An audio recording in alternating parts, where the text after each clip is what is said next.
বিসমিল্লাহির রহমানির রহিম। প্রিয় কৃষক ভাইয়েরা, আসসালামু আলাইকুম। এই যে দেখেন মরিচ গাছগুলা অলরেডি ফুল এসে পড়ছে। চিন্তা করছিলাম যে রমজান মাসে আসবে কি না, না মনে হইতেছে রমজান মাসে খাওয়া যাবে। প্রত্যেকটা মরিচ গাছে আপনার ফুল আসছে এবং মরিচ ছোট ছোট কিছু হয়েও গেছে। আর বিশেষ করে আপনার বেগুন গাছগুলো তো আপনার ফুল এসে পড়ছে। দু একটাতে আপনার ছোটো ছোটো বেগুন আছে।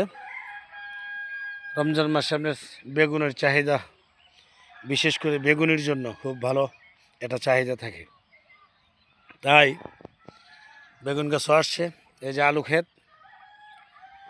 আলু ক্ষেতও মাসাল্লাহ মোটামুটি আলু ধরে ফেলছে। হয়তো রমজানের ভিতরে আলুগুলো উঠানো হয়ে যাবে।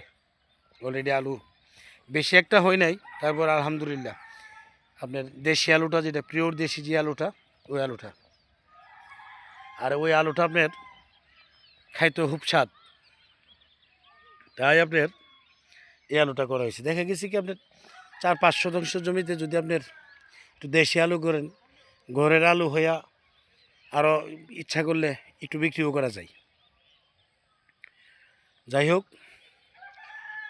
আর পাশে যে ঘাসগুলো দেখা গেছে কি, ঘাসগুলো তো আপনার ছায়া থাকে, ছায়াযুক্ত জায়গাতে কিন্তু আপনার ফসল হইতে একটু সমস্যা।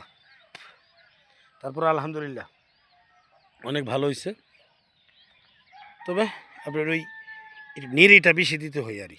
ভাদরলা গাছ একটা আছে, এটি একটু ডিস্টার্ব করে বেশি। তারপরে আলহামদুলিল্লাহ অনেক ভালো। যাই হোক, যদি ভালো লাগে লাইক কমেন্ট করবেন। আজকের মতো এখানেই। আসসালামু আলাইকুম, আল্লাহ হাফিজ।